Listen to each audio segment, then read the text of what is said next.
ರಾಕೇಶ್ ಪೂಜಾರಿ ಅವರನ್ನ ಕಿರುತೆರೆಗೆ ಪರಿಚಯ ಮಾಡಿದಂಥ ನಿರ್ದೇಶಕರಾದಂಥ ಶರಣಯ್ಯ ಅವರು ನಮ್ಮ ಜೊತೆಗಿದ್ರೆ ಬನ್ನಿ ಮಾತಾಡ್ಸೋಣ. ಸರ್ ನಮಸ್ತೆ. ಇಡೀ ಕರ್ನಾಟಕಕ್ಕೆ ಒಂದು ಪ್ರತಿಭೆಯನ್ನು ಪರಿಚಯ ಮಾಡಿಕೊಟ್ಟವ್ರು ನೀವು. ರಾಕೇಶ್ ಪೂಜಾರಿ ತುಂಬ ಪ್ರತಿಭಾವಂತ ನಟ. ಅವರನ್ನು ಮೊದಲ ನೋಡ್ತಲೇ ಅವರನ್ನು ತಗೊಬಂದು ಕಿರುತೆರೆಯಲ್ಲಿ ಪರಿಚಯ ಮಾಡಿಕೊಟ್ರಿ. ಅವರು ನಿಮ್ಮ ನಿರೀಕ್ಷೆಯಂತೆ ದೊಡ್ಡ ಮಟ್ಟದ ಹೆಸರು ಮಾಡಿದರು. ಈಗ ಅವರ ಅಕಾಲಿಕ ನಿಧನ ಎಷ್ಟು ಬೇಸರ ತರಿಸಿದೆ ಅನ್ನೋಂಥದ್ದು. ನನಗೆ ರಾತ್ರಿ ಅವರು ತೀರೋಗಿದಾರಂತ ನನಗೆ ಫೋನ್ ಬಂದಾಗ್ಲೇ ಅದು ತಡ್ಕೊಳಕ್ಕಾಗಿಲ್ಲ. ಅದು ಹೆಂಗೆ ರಿಯಾಕ್ಟ್ ಮಾಡಬೇಕು ಅನ್ನೋದು ಗೊತ್ತಿಲ್ಲ. ಯಾಕಂದರೆ ಭಾಳ ಆ್ಯಕ್ಟಿವ್ ಆಗಿದ್ದಂಥ ಹುಡುಗ ಅವ. ಆಮೇಲೆ ವೆರಿ ಪಾಸಿಟಿವ್ ವೈಬ್ಸ್ ಇರುವಂಥ ಹುಡುಗ. ಈ ನಾವೆಲ್ಲಾದ್ರೂ ಇಲ್ಲಿ ಬಂದಿದ್ದಾನೆ ಅಂತಂದರೆ ಆ್ಯಕ್ಟಿವ್ ಆಗಿ ಎಲ್ಲರೂ ನಗಿಸ್ಕೊಂಡು ಯಾವುದಕ್ಕೂ ತಲೆ ಕೆಡಿಸ್ಕೊಳ್ಳೋದಿಲ್ಲ. ಆ ಒಂದು ಟೈಮನ್ನು ಬದುಕುವಂಥ ಹುಡುಗ ಅವನು. ಅವ್ನಿಗೆ ಈ ಥರ ಆಗಿದೆ ಅನ್ನೋದು ನಂಬಕ್ಕಾಗಿಲ್ಲ ಫಸ್ಟ್ ಆಫ್ ಆಲ್. ಅದಕ್ಕೆ ನನ್ನ ಫಸ್ಟ್ ಸ್ಟೇಟಸಿಗೆ ಹಾಕಿದ್ದೆ ಅದೇ. ನನಗೆ ಗೊತ್ತಾಗ್ತಾಯಿಲ್ಲ, ನಂಬಕ್ಕಾಗ್ತಾಯಿಲ್ಲ ಇದು ಏನಿದು ಅನ್ನೋ ಥರಕ್ಕೆ. ಆಮೇಲೆ ರಾತ್ರಿಯೆಲ್ಲ ಗೆಳೆಯರುಗಳು, ನಮ್ಮ ಕಾಮಿಡಿ ಕಿಲಾಡಿ ಗೆಳೆಯರು ಎಲ್ಲರೂ ಕಾಲ್ ಮಾಡಿ ಹಿಂಗಾಗಿದೆ ಅಂತ ಎಲ್ಲ ಹೇಳಿದ್ರು. ಸೊ ಭಾಳ ದುಃಖವಾದಂಥ ಸ್ಥಿತಿ. ಎಕ್ಸ್ಪೆಷಲಿ ಅವ್ರ ಮನೇಲಿರ್ತಕ್ಕಂಥ ಅವ್ರ ತಾಯಿ ಮತ್ತು ತಂಗಿಗೆ ದೇವರು ಆ ಒಂದು ದುಃಖವನ್ನು ಭರಿಸುವಂಥ ಶಕ್ತಿ ಕೊಡಲಿ ಅಂತ ನಾನು ಕೇಳ್ಕೊತಿದ್ದೀನಿ. ಇದು ಒಂದು ತುಂಬಲಾಗಲಾರ್ದ ನಷ್ಟ. ಯಾಕಂದರೆ ಅವ್ನು ಆ್ಯಕ್ಚುಲಿ ಇಷ್ಟು ವರ್ಷ ಅವ್ನು ದುಡ್ದು ಈಗ ಅನುಭವಿಸ್ಬೇಕಾಗಿತ್ತು ಎಲ್ಲನೂ. ಯಾಕಂದರೆ ದೊಡ್ಡ ದೊಡ್ಡ ಸಿನಿಮಾಗಳಲ್ಲಿ ಕಾಣಿಸ್ಕೊತಾ ಇದ್ದ ಅನ್ನೋದು ಅವನು ಯಾವಾಗಲೂ ಅದು ನೋಡಬೇಕಾಗಿತ್ತು. ನಾವೆಲ್ಲ ಬಂದಾಗ ನಮ್ಮ ಸ್ಕಿಟ್ಗಳಲ್ಲಿ ನೋಡ್ಬೇಕು. ಇಲ್ಲೆಲ್ಲ ತಲೆ ಮುಂದ್ಗಡೆ ಎಲ್ಲ ಕೆತ್ಕೊಂಡು ಏನೋ ಹಿಂಗೆ ಅಂತಂದ್ರೆ ಕಾಂತಾರ 2 ಅಲ್ಲಿ ಮಾಡ್ತಾಯಿದ್ದೀನಿ ಅನ್ನೋ ಖುಷಿ ಅವನಿಗಿತ್ತು. ಆಮೇಲೆ ತುಳು ಸಿನಿಮಾಗಳಲ್ಲೂ ಮಾಡಿದ್ದ, ಒಳ್ಳೆ ಹೆಸರು ಮಾಡಿದ್ದ, ಭಾಳ ಆ್ಯಕ್ಟಿವ್ ಆಗಿರೋ ಹುಡುಗ. ಅವ್ನು ಯಾಕಂದರೆ ಅವನು ಪ್ರತಿಯೊಂದು ಹೆಜ್ಜೆಯಲ್ಲೂ ನಾವು ಜೊತೆಗಿದ್ದವ್ರು ನಾವು. ಅವ್ನು ಫಸ್ಟ್ ಬಂದಾಗ್ಲಿಂದ ಹಿಡ್ಕೊಂಡು ಅವ್ನು ಯಾವ ಥರ ಇದ್ದ, ಅವನದಿದ್ದು ಮನೇಲಿದ್ದಂಥ ಕಷ್ಟಗಳು. ಅವ್ರ ತಂದೆ ದುಬೈಯಲ್ಲಿ ಅವ್ರು ಶೆಫ್ ಆಗಿ ಕೆಲಸ ಮಾಡಿಕೊಂಡು ವರ್ಷಕ್ಕೆ ಒಂದು ಸರಿ, ಯಾಕಂದರೆ ಅಲ್ಲಿದ್ದು ಅಂದರೆ ಅವರೇನು ದೊಡ್ಡ ಶ್ರೀಮಂತ ಕುಟುಂಬದ ಅಲ್ಲದು, ಅವನ ಕುಟುಂಬದಿಂದ ಬಂದಿರೋಂಥವನು ಅಲ್ಲ. ಹಿಂಗಿರುವಾಗ ಅವ್ನು ಇಲ್ಲಿಗೆ ಅದನ್ನೇ ಯಾವಾಗಲೂ ಅವ್ನು ನಗಿಸೋದ್ರಲ್ಲೇ ಗೊತ್ತಾಗೋದು ಅವ್ನು ಎಷ್ಟು ಕಷ್ಟ ಅನುಭವಿಸ್ತಾ ಇದ್ದಾನಂತ. ಅವ್ನಿಗೆ ಅದು ಆಸೆ ಇತ್ತು, ನನ್ನ ತಂಗಿ ಮದುವೆನ ಅದ್ಭುತವಾಗಿ ಮಾಡಬೇಕು ಅನ್ನೋದನ್ನ ನಮ್ಮ ಮುಂದೆ ಹೇಳ್ಕೊತಾ ಇದ್ದ. ಬಟ್ ಇವತ್ತು ನಿಜವಾಗ್ಲೂ ದೊಡ್ಡ ಲಾಸ್, ಅದು ನಮ್ಮ ಇಂಡಸ್ಟ್ರಿಗೆ ಲಾಸ್ ಅಂತ ಹೇಳ್ತೀನಿ. ಭಾಳ ದುಃಖ ಆಗತ್ತೆ. ಸರ್ ಮೊದಲಿಗೆ ಅವರನ್ನು ಪರಿಚಯ ಮಾಡಿಕೊಟ್ಟಿದ್ದು ನೀವು. ಅಂದರೆ ಒಂದು ವೈಲ್ಡ್ ಕಾರ್ಡ್ ಎಂಟ್ರಿಯಿಂದ ಬಂದು ಇಡೀ ಶೋನೇ ಅವರು ಆವರಿಸ್ಕೊಂಡಿದ್ರು, ಆ ಮಟ್ಟಿಗಿನ ಪ್ರತಿಭೆ. ಸೊ ಮೊದಲು ನೋಡ್ತಾರೆ ನೀವು ಭೇಟಿಯಾದಾಗ ಹೇಗಿದ್ರು, ಅವ್ರನ್ನ ಆಯ್ಕೆ ಮಾಡ್ಕೊಳ್ಳೋಕೆ ಕಾರಣ ಏನಾಗಿತ್ತು ಅಂತ? ಅವನ ಮುಖ ಮತ್ತು ಅವನ ಚಾಹರೆ, ಅವನು ಹಾವಭಾವಗಳೇ ಒಂದು ಕಾಮಿಕಲ್ ಟೋನಲ್ಲಿದ್ದು. ಅವ್ನು ಬಂದರೆ ಆ ಸ್ಕ್ರೀನ್ ಒಳಗಡೆಗೆ, ಆ ಪುಟ್ಟ ಸ್ಕ್ರೀನಲ್ಲಿ ನೋಡ್ತಿದ್ದಂಗೆ ಇದು ಅವನು ಆ್ಯಕ್ಟಿಂಗ್ ಇದರಲ್ಲೇ ನಮ್ಮನ್ನು ಸೆಳೆದು ಬಿಡ್ತಾ ಇದ್ದ. ಅದು ಇನ್ನೂ ನೀವು ವಾಚಿಕವಾಗಿ ಹೇಳೋದಕ್ಕಿಂತನೂ ಅವನು ಒಂದು ಆಂಗಿಕವಾಗಿ ಮಾಡೋದೇ ಒಂದು ಸಡನ್ಲಿ ನಮಗೆ ಫಸ್ಟ್ ಅಟ್ರ್ಯಾಕ್ಟ್ ಆಗಿರೋದು. ಆಮೇಲೆ ಅವ್ನು ಇದ್ದದ್ದೇ ಆ ಒಂದು ಒಳಗಡೆನೆ ಅವನಿಗೆ ಒಂದು ಕಾಮಿಡಿ ಸೆನ್ಸ್ ಅನ್ನೋದು ಭಾಳ ಇತ್ತು. ನಾವು ಅದು ಚಾಂಪಿಯನ್ಶಿಪ್ಪಲ್ಲಿ ಅವನು ವೈಲ್ಡ್ ಕಾರ್ಡಾಗಿ ತೊಗೊಂಡು ಒಂದೊಂದು ಟೀಮಲ್ಲಿ ಹಾಕಿದಾಗ ಮಾಡ್ತಾ ಇದ್ದ. ಒಂದೇ ಒಂದು ಇದರಲ್ಲಿ ಅವನು ಏನಂತ ತೋರಿಸ್ಕೊಂಡ. ಅದಕ್ಕೆ ಅವನು ಅವಾಗಿಂದ ಹೆಬ್ಬಾವು, ಮರಿ ಹೆಬ್ಬಾವು ಅಂತಲೇ ಕರಿತಾ ಇದ್ವಿ. ಒಂದು ಆಡಿಷನ್ ಸ್ಕಿಟ್ಟಲ್ಲಿ ನೆಕ್ಸ್ಟ್ ಲೆವೆಲಲ್ಲಿ ಹೆಸರು ಮಾಡ್ದ, ಭಾಳ ತುಂಬ ಹೆಸರು ಮಾಡ್ದ. ಅದಕ್ಕೆ ಅವನಿಗೆ ಮರಿ ಹೆಬ್ಬಾವು ರಾಕೇಶ್ ಅಂತಲೇ ನಾವು ಕರಿತಾ ಇದ್ವಿ. ಅದಾದಮೇಲೆ ನೆಕ್ಸ್ಟ್ ಸೀಸನಲ್ಲಿ ಅವ್ನು ಕಂಟೆಸ್ಟೆಂಟ್ ಆಗಿ ಬಂದ. ಆಮೇಲೆ ದೊಡ್ಡ ಹೆಸರು ಮಾಡ್ದ. ಭಾಳ ಟೈಮಿಂಗು ಮತ್ತು ಅದ್ಭುತವಾದಂಥ ಕಾಮಿಡಿ ಸೆನ್ಸ್ ಇದ್ದಂಥ ಕಾಮಿಡಿ ಕಲಾವಿದ. ಆಮೇಲೆ ಆ ಸೀಸನ್ ವಿನ್ನರು ಆದ. ಆವಾಗ್ಲೂ ಅವನು ಭಾಳ ಎಲ್ಲನೂ ನಮ್ಮ ಮುಂದೆ ಒಂಥರ ಮಗು ಥರ ಎಲ್ಲ ಹೇಳ್ಕೊಳ್ಳೋನು. ಆಮೇಲೆ ಅಷ್ಟೇ ಸ್ವಚ್ಛ ಮನಸ್ಸಿನ ಹುಡುಗ. ಯಾವುದು ಒಳಗಡೆ ಇಟ್ಕೊಳ್ಳೋದು ಆ ಥರ ಇಲ್ಲ, ಮೇಲೊಂದು ಕೆಳಗೊಂದು ಏನು ಇಲ್ಲವೇ ಇಲ್ಲ. ಆ ಥರ ಓಪನ್ ಆಗಿದ್ದು ವ್ಯಕ್ತಿ. ಪಾಸಿಟಿವ್ ಎನರ್ಜಿ ಅಂದರೆ ಅವ್ನು ನೋಡಿ ಕಲಿಬೇಕು. ಅವನಿದ್ದ ಅಂದರೆ ಅವನೇನೋ ಮಾಡ್ತಾನೆ ಅಂತಾನೆ. ಹಂಗಾಗಿ ನಾವು ಒಂದು 2-3 ಸ್ಕಿಟ್ಟಲ್ಲಿ ಬಳಸ್ತಾ ಇದ್ವಿ. ಅಂದರೆ ಒಂದು ಸಣ್ಣ ಕ್ಯಾರೆಕ್ಟರ್ ಆದ್ರೂ ಆಮೇಲೆ ಅವ್ನು ಮಾಡಿದಂಥ ಕುಡುಕನ ಪಾತ್ರಗಳು, ಎಲ್ಲ ಪಾತ್ರಗಳು, ಯಾವುದೇ ಗಂಡನ ಪಾತ್ರ ಕೊಟ್ಟರು ಅಷ್ಟೇ, ಯಾವ ಪಾತ್ರ ಕೊಟ್ಟರು ಅಷ್ಟೇ ಅದ್ಭುತವಾಗಿ ಮಾಡೋಂಥವನು. ವಿ ಲಾಸ್ಟ್ ಒಳ್ಳೆ ಕಲಾವಿದನ್ನು ನಾವು ಕಳ್ಕೊಂಡಿದ್ದೀವಿ ಅನ್ನೋದು. ಇಡೀ ನಮ್ಮ ಝೀ ತಂಡ, ಇಡೀ ನಮ್ಮ ಝೀ ಕನ್ನಡ ಏನು ಅಷ್ಟು ಒಂದು ನಾವು ಆ, ಒಂಥರ ಹೆಂಗೆ ನಿನ್ನೆ ರಾತ್ರಿಯಿಂದ ಒಂಥರ ನಮಗೆ ಕೈಕಾಲ ಉಸಿರಿಲ್ದಂಗೆ ಆಗ್ಬಿಟ್ಟಿದೆ. ಹಿಂಗಾಗ್ಬಿಟ್ರೆ ಹೆಂಗೆ ಅಂದರೆ, ಯಾಕಂದರೆ ಏನೋ ವಯಸ್ಸಿಗಿದ್ದು ಏನೋ ಒಂದಾಗಿ ಈ ಥರ ಸಡನ್ಲಿ ಈ ಥರದ ಒಂದು ದೊಡ್ಡ ಆಘಾತ ಅದು.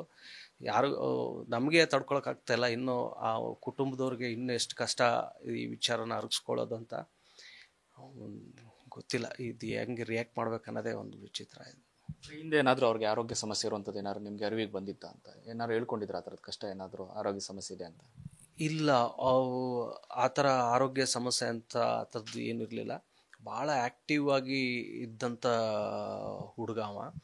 ಯಾಕಂದರೆ ಅವ್ನಿಗೆ ಏನೇನು ವರ್ಕೌಟ್ ಬೇಕು, ಆಮೇಲೆ ಅವ್ನು ಯಾವ ಥರ ಅಂದರೆ ಈ ಕಾಂತಾರಕ್ಕೆ ಅಂತಲೇ ಒಂದು ಸ್ವಲ್ಪ ದಪ್ಪ ಆಗಿ ಸ್ವಲ್ಪ ಆ ಥರದ್ದೆಲ್ಲ ಅಂದರೆ ಆ ಕ್ಯಾರೆಕ್ಟರ್ ತಕ್ಕಂಗೆ ಒಂಚೂರೆಲ್ಲ ರೆಡಿ ಆಗಿದ್ದ. ಒಂದು ಸ್ವಲ್ಪ ಬಾಡಿನ ಮೇಂಟೈನ್ ಮಾಡಿಕೊಂಡು ಒಂಚೂರು ಕಟ್ ಮಸ್ತಾಗಿ ಜಿಮ್ಗೆಲ್ಲ ಹೋಗ್ತಾ ಇದ್ದ. ಎಲ್ಲ ಆ್ಯಕ್ಟಿವ್ ಆಗಿ ಎಲ್ಲನೂ ಇದ್ದ. ಬಟ್ ಯಾವುದೇ ಆ ಥರ ನಮಗೆ ಸುಸ್ತಾಗೋದು ಅಥವಾ ಆ ಥರ ವಿಚಾರ ಯಾವುದೂ ನಮ್ಗೆ ಬಂದಿಲ್ಲ. ಯಾಕಂದ್ರೆ ಅವ್ನು ನೋಡಿದ್ರೇ ಎನರ್ಜಿ, ಅವ್ನಿಗೆ ಈ ಥರ ಆಗಿದೆ ಅನ್ನೋದೇ ನಮ್ಗೆ ಒಂದು ಆಶ್ಚರ್ಯ ಅನಿಸುತ್ತೆ. ಈ ಒಂದು ಅಲ್ಲಿ ನಾವು ಲಾಸ್ಟ್ ಅವ್ನ ವಿಡಿಯೋ ನೋಡಿದಾಗ್ಲೂ ಎಷ್ಟು ಆ್ಯಕ್ಟಿವ್ ಆಗಿ ಇದ್ದಾನೆ. ಅವ್ನು ಯಾವಾಗಲೂ ಹಂಗೆ ನಕ್ಕೊಂಡೇ ಇರ್ತಾನೆ. ಈಗಲೂ ಹೇಳೋ ಹಾಗೆ ಅಲ್ಲಿ ಮಲಗಿದಾಗ್ಲೂ ಅವ್ನು ಸ್ಮೈಲ್ ಕೊಟ್ಕೊಂಡೇ ಇದ್ದಾನೆ ಅನ್ನೋದೇ. ಈಗ ಏನು ಎದ್ದು ಬರ್ತಾನೇನೋ ಅನ್ನೋ ಥರಕ್ಕೆ ಇದ್ದಾನೆ ಅನ್ನೋದು. ಬಟ್ ಯಾವುದೇ ಅವನಿಗೆ ಆ ಥರದ್ದು ಇರಲಿಲ್ಲ ಅನ್ನೋದು. ಭಾಳ ಆ್ಯಕ್ಟಿವ್ ಆಗಿ ಫಿಸಿಕಲಿ ಸ್ಟ್ರಾಂಗ್ ಆಗೇ ಇದ್ದ. ಅವ್ರ ಸಂಬಂಧಪಟ್ಟಂಗೆ ಯಾರನ್ನೇ ಮಾತಾಡ್ಸಿದ್ರು ಹೇಳೋದು ಒಂದೇ, ಅವ್ರು ತಮ್ಮನ ಥರ ಎಲ್ಲ ಪ್ರೀತಿ ಮಾಡ್ತಾಯಿದ್ರು ಅವ್ರು. ಮತ್ತು ಅವ್ರಿಗೆ ಶತ್ರುಗಳೇ ಇರಲಿಲ್ಲ. ಯಾಕಂದರೆ ಅಂಥವ್ರನ್ನೂ ಕೂಡ ಎಂಥ ಕೆಟ್ಟವ್ರನ್ನೂ ಕೂಡ ಬದಲಾಯಿಸುವಂಥ ಶಕ್ತಿ ಅವ್ರ ನಗುನಲ್ಲಿತ್ತು ಅನ್ನೋದು. ಹೌದು.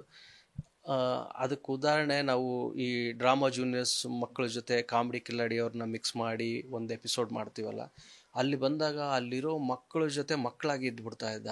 ಅಥವಾ ಇನ್ನೊಂದು ಯಾವುದೋ ಜೋಡಿ ನಂಬರ್ 1 ಯಾವುದ್ರಲ್ಲಿ ಯಾವುದೋ ಒಂದು ಕಾಂಬಿನೇಷನಲ್ಲಿ ಆ್ಯಕ್ಟಿಂಗ್ ಆದರೆ ಅವ್ರ ಜೊತೆನೂ ಅಷ್ಟೇ, ಯಾರೇ ಬರಲಿ ಅದು. ಆಮೇಲೆ ಅಲ್ಲಿ ನಮ್ಮ ಸ್ಟುಡಿಯೋದಲ್ಲಿರೋ ಸೆಕ್ಯೂರಿಟಿ ಗಾರ್ಡಿಂದ ಹಿಡ್ಕೊಂಡು ಅಲ್ಲಿ ಊಟ ಕೊಡೋ ಹುಡುಗರು, ನಮ್ಮ ಪ್ರೊಡಕ್ಷನ್ ಹುಡುಗರು ಎಲ್ರಿಗೂ ಚೇಡ್ಸ್ಕೊಂಡು ಮಜಾ ಮಾಡಿಕೊಂಡು ಅದ್ಯಾಕೆ ಹಂಗೆ ಇದ್ಯಾಕೆ ಹಂಗೆ ಇವತ್ತೇನು ಒಂದು ಏನೇ ಇದ್ರೂ ಅದನ್ನು ಹಾಸ್ಯಭರಿತವಾಗಿ ಅವ್ರನ್ನೆಲ್ಲರನ್ನು ಮಾತಾಡಿಸ್ಕೊಂಡು ಎಲ್ಲರನ್ನು ಚೇಡ್ಸ್ಕೊಂಡು ಎಲ್ರಿಗೂ ಬೇಕಾದಂಥ ಹುಡುಗ ಅವ್ನು. ಎಲ್ಲರೂ ಅಷ್ಟು ಅವನಿಗೆ ಶತ್ರುಗಳೇ ಇಲ್ಲ. ಯಾಕಂದರೆ ಅಷ್ಟು ಎಲ್ಲರೂ ಅವ್ನು, ಯಾಕಂದರೆ ಅವ್ನ ಮನಸ್ಸು ಅಷ್ಟು ಸ್ವಚ್ಛವಾಗಿತ್ತು. ಯಾವುದೇ ಅವ್ನ ಕಲ್ಮಶನೇ ಇರಲಿಲ್ಲ ಅವನಿಗೆ. ಅದನ್ನ ಏನಾರು ಹೇಳ್ಬೇಕಂದ್ರೂ ನೇರವಾಗೇ ಹೇಳ್ಬಿಡೋದು. ಆ ಥರದ್ದು ಒಂದು ವ್ಯಕ್ತಿತ್ವ ಅವನು ರೂಢಿಸ್ಕೊಂಡಿದ್ದ. ಏನೇ ಇದ್ರೂ ನೇರವಾಗಿ ಏನೇ ಇದ್ದರೂ ಅದನ್ನು ಭಾಳ ಸ್ಪಷ್ಟವಾಗಿ ಹೇಳೋವಂಥ ಒಂದು ವ್ಯಕ್ತಿತ್ವ ಅವನು. ಹಾಗಾಗಿ ಎಲ್ರಿಗೂ ಪ್ರೀತಿ. ಎಲ್ಲರನ್ನೂ ನಮ್ಮ ಡೈರೆಕ್ಷನ್ ಟೀಮ್ ಆಗಿರ್ಬೋದು, ಪ್ರೊಡಕ್ಷನ್ ಟೀಮ್ ಆಗಿರ್ಬೋದು, ಯಾರೇ ಆಗಿರಲಿ ಅವನ ಜೊತೆ ಅಲ್ಲಿ ಅವನ ಸಂಪರ್ಕದಲ್ಲಿ ಎಷ್ಟು ಜನ ಇರ್ತಾರೋ ಎಲ್ಲರೂ ಪ್ರೀತಿಯಿಂದ ಮಾಡಿಸ್ಕೊಂಡು ಚೇಡ್ಸ್ಕೊಂಡು ಅವ್ರನ್ನ ರೇಗಿಸ್ಕೊಂಡೇ ಇರೋನು. ಹಂಗಾಗಿ ಅವ್ರೆಲ್ರಿಗೂ ಪ್ರೀತಿ ಪಾತ್ರವಾಗಿದ್ದ ಅವನು. ಅವ್ರಿಗಿದ್ದಂತೆ ಏನಾದರೂ ಆಸೆಗಳು, ಕೊರಗು ಆ ಥರ ಏನಾದ್ರು ಒಂದಷ್ಟು ಹಿಂಗೆ ಮಾಡಬೇಕಾಯಿತು ಅನ್ನೋದು ಏನಾದ್ರು ನಿಮ್ಮ ಹತ್ರ ಹೇಳ್ಕೊತಾಯಿದ್ರು ತುಂಬ ಹತ್ರ? ಯಾಕೆಂದರೆ ಗುರುವಾಗಿ ಅವ್ರ ಜೊತೆಗಿದ್ದೋರ್ತಾವೆ. ನನ್ನ ಮುಂದೆ ಭಾಳ ಹೇಳ್ಕೊಂಡಿದ್ದು ಅವರು ತಂದೆ ವಿಚಾರವಾಗಿ. ನನಗೆ ನಮ್ಮ ತಂದೆ ಮುಂಚೆ ಬಂದಾಗ ತಂದೆ ಹಿಂಗೆ ಅವ್ರು ದುಡಿದು ಅಲ್ಲಿಂದ ಕಳಿಸ್ತಾರೆ. 6 ತಿಂಗಳಿಗೆ ಒಂದ್ಸರಿ ನಮಗೆ ಬರುತ್ತೆ, ಅಮೌಂಟ್ ಬರುತ್ತೆ. ಆಮೇಲೆ ಹಿಂಗೆ ಅವ್ರು ಅಲ್ಲಿ ಯಾವಾಗೋ ವರ್ಷಕ್ಕೆ ಒಂದ್ಸರಿ ಬರ್ತಾರೆ ಅನ್ನೋ ಥರಕ್ಕೆ ಇದ್ದಂಥ ಒಂದು ಫ್ಯಾಮ್ಲಿ. ತಂಗಿ ಅವನಿಗೆ ಇತ್ತೀಚೆಗೆ ಅವ್ರ ತಂದೆನ ಕಳ್ಕೊಂಡ್ಮೇಲೆ ಭಾಳ ದುಃಖದಲ್ಲಿದ್ದ. ಅದಾದ ಮೇಲೆ ಅವ್ನಿಗೊಂದೇ ಒಂದು ದೊಡ್ಡ ಆಸೆ ಇದೆ, ಅದು ತಂಗಿ ಮದುವೆನ ಅದ್ಭುತವಾಗಿ ಮಾಡಬೇಕು, ಅಮ್ಮನ ಚೆನ್ನಾಗಿ ನೋಡ್ಕೋಬೇಕು ಅನ್ನೋ ಒಂದು ಭಾಳ ಅವನಿಗೆ ಮಗದಾಸೆ ಇತ್ತು. ಬಟ್ ಅರ್ಧಕ್ಕೆ ಅದನ್ನು ಯಾವುದನ್ನು ಸಂಪೂರ್ಣ ಮಾಡದೆ ಹೋಗಿದ್ದೆ ಒಂದು ದೊಡ್ಡ ಆಘಾತ. ಅವ್ನಿಗೆ ಯಾವಾಗಲೂ ಹೇಳೋನು, ತಂಗಿ ಮದುವೆನ ಚೆನ್ನಾಗಿ ಮಾಡಬೇಕು, ಫ್ಯಾಮ್ಲಿನ ಚೆನ್ನಾಗಿ ನೋಡ್ಕೋಬೇಕು, ಇರೋದು ನನಗಿಬ್ಬರೇ ಅನ್ನೋ ಥರಕ್ಕೆ ಅದನ್ನು ಯಾವಾಗಲೂ ಹೇಳೋನು ಅದನ್ನು. ಆರ್ಥಿಕ ಪರಿಸ್ಥಿತಿ ಹೇಗಿತ್ತು ಮನೆ ಕಡೆ ಎಲ್ಲ ಚೆನ್ನಾಗಿದ್ರೆ ಸರ್, ಪರವಾಗಿಲ್ವಾ ಈಗ? ಅಂದರೆ ಯಾಕಂದರೆ ಸಾಕಷ್ಟು ಶೋಗಳಲ್ಲಿ ಮಾಡ್ತಿದ್ರು, ನೀವು ಹೇಳ್ದಂಗೆ ಬದುಕನ್ನು ಒಂದು ರೀತಿ ಎಂಜಾಯ್ ಮಾಡುವಂಥ ಸಂದರ್ಭ ಇದಾಗಿತ್ತು, ಯಾಕಂದರೆ ಅಷ್ಟು ವರ್ಷದಿಂದ ದುಡ್ಕೊ ಬಂದಿದ್ರು ಅವರು. ಹೌದು, ಇವಾಗ ಅವರು ಸೀರಿಯಲ್ ಮತ್ತು ಸಿನಿಮಾಗಳಲ್ಲಿ ಅದ್ರ ಜೊತೆಗೆ ಈ ಸ್ಟೇಜ್ ಶೋಗಳನ್ನು ಮಾಡಿಕೊಂಡು ಅವ್ರದ್ದೇ ಒಂದು ಈವೆಂಟ್ಗಳು ಮಾಡಿಕೊಂಡು ದುಡ್ಡಿನ ಅಭಾವ ಏನು ಇರಲಿಲ್ಲ. ಬಟ್ ಒಳ್ಳೆ ಏನು ಮಾಡಬೇಕು, ಯಾಕಂದ್ರೆ ಅವ್ರಿಗೆ ಒಂದಿಷ್ಟು ಪ್ರೈಸ್ ಮನಿನೂ ಬಂದಿತ್ತು, ಎಲ್ಲನೂ ಅವ್ನು ಬೇರೆ ಅನವರ್ತವಾಗಿ ಖರ್ಚು ಮಾಡೋದು ಆ ಥರದ್ದು ಯಾವುದೂ ಇರಲಿಲ್ಲ. ಅವೆಲ್ಲನ ಇಟ್ಕೊಂಡು ಒಂದಿಷ್ಟು ಚಂದ ಆಗ್ತಾಯಿತ್ತು ಬದುಕು. ಅವೆಲ್ಲವೂ ಅದೇ ಈಗ ಎಲ್ಲನೂ ಚಂದ ಮಾಡಿಕೊಂಡು ಕಟ್ಕೊಂಡು ಅನುಭವಿಸೋ ಟೈಮಿಗೆ ಅವನು ಇಲ್ದಂಗೆ ಆಗ್ಬಿಟ್ನಲ್ಲ ಅನ್ನೋ ಥರಕ್ಕೆ. ಬಟ್ ಅವ್ರ ಮಿಡ್ ಕ್ಲಾಸ್ ಇದರಲ್ಲೇ ಇದ್ದಾರೆ, ಅನ್ನೋ ದೊಡ್ಡ ಶ್ರೀಮಂತರೇನಲ್ಲ. ಯಾಕಂದರೆ ಯಾವಾಗಲೂ ನಮ್ಮ ಶೋ ಅಲ್ಲಿ ನಾವು ಹೇಳುವಾಗೆ ಈ ಯಾರಿಗೆ ನೋವು ಗೊತ್ತಿರುತ್ತೋ ಅವ್ರು ಮಾತ್ರ ನಗ್ಸೋಕ್ಕೆ ಸಾಧ್ಯ ಅನ್ನೋದು. ಯಾರಿಗೆ ನೋವು ಗೊತ್ತಿಲ್ಲ ಅಂದರೆ ನಗ್ಸೋಕ್ಕೆ ಸಾಧ್ಯ ಇಲ್ಲ. ನೋವು ಗೊತ್ತಿರೋದು ಯಾರಿಗೆ ಅಂದರೆ ಬಡ ಮಕ್ಕಳಿಗೇನೆ. ಆಮೇಲೆ ನಮ್ಮಲ್ಲಿ ಈ ಕಾಮಿಡಿ ಕಿಲಾಡಿ ಅನ್ನೋ ಒಂದು ಶೋ ಅಲ್ಲಿ ನಾವು ನೋಡ್ದಂಗೆ ಎಲ್ಲರೂ ಬಂದಿರೋದು ಬಡ ಮಕ್ಕಳೇ. ಎಲ್ಲರೂ ಹಳ್ಳಿ ಮತ್ತು ಇನ್ನೊಂದು ಆ ಪ್ರತಿಭೆಗಳೆಲ್ಲ ಒಂದು ಆ ಬಡತನದಲ್ಲಿ ಆ ಒಂದು ಕಿಚ್ಚಿಟ್ಕೊಂಡು ಬಂದಿರೋವೇ, ಆ ನೋವನ್ನು ಅನುಭವಿಸ್ದವೇ ನಗ್ಸೋಕ್ಕೆ ಸಾಧ್ಯ. ಸೊ ಎಲ್ಲರೂ ಪಾಪ ಕಷ್ಟಪಟ್ಟು ಕೆಲಸ ಮಾಡೋರು, ಮುಂದೆ ಲೈಫಲ್ಲಿ ಜೀವನ ಕಟ್ಕೊಂಡು ನಾವು ಅದು ಏನೇ ಆಗಿರಲಿ, ನಾವು ಸಾವಿರ ಮಾತಾಡ್ತೀವಿ ಟಿ ವಿ ವಿಚಾರಕ್ಕೆ ಬಂದಾಗ ಅದಕ್ಕೆ. ಬಟ್ ಅವರು ಜೀವನ ಕಟ್ಕೊಳ್ಳೋಕೆ ಅಷ್ಟೇ ಕಷ್ಟಪಟ್ಕೊಂಡು ಅಲ್ಲಿ ಎಲ್ಲೋ ಮಂಗಳೂರಿಂದ ಬಂದು ಬೆಂಗಳೂರಲ್ಲಿ ಆಡಿಷನ್ ಕೊಟ್ಟು, ಅಥವಾ ಮಂಗಳೂರಲ್ಲಿ ಆಡಿಷನ್ ಇಲ್ಲಿ ಬಂದು ಎಷ್ಟೋ ವರ್ಷಗಳು ಜೀವನ ಒಂದು ಇಂಡಸ್ಟ್ರಿಯಲ್ಲಿ ಜೀವನ ಬೆಂಗಳೂರಲ್ಲಿ ಜೀವನ ಕಟ್ಕೊಳ್ಳೋದು ಎಷ್ಟು ಕಷ್ಟ ಅಂತ ನಮಗೂ ಗೊತ್ತಿದೆ. ಅವೆಲ್ಲ ಇಟ್ಕೊಂಡು ಅವ್ರದ್ದೊಂದು ಇಲ್ಲಿ ಗೆಳೆಯರು ಬಳಗ ಮಾಡಿಕೊಂಡು ಒಂದಿಷ್ಟು ಈವೆಂಟ್ಗಳನ್ನ ಮಾಡಿಕೊಂಡು ಈ ಥರದ್ದು ಭಾಳಷ್ಟು ವ್ಯವಸ್ಥಿತವಾಗಿ ಒಂದು ಮಾಡ್ಕೊಂಡು ಮುಂದುವರಿಬೇಕು, ಒಂದು ಲೈಫಲ್ಲಿ ಅಚೀವ್ ಮಾಡಬೇಕು ಅನ್ನೋದು ಭಾಳಷ್ಟು ಇದ್ದಂಥ ಹುಡುಗವ. ಏನು ಮಾಡೋಣ, ಹಿಂಗೆ ದೊಡ್ಡ ಲಾಸ್.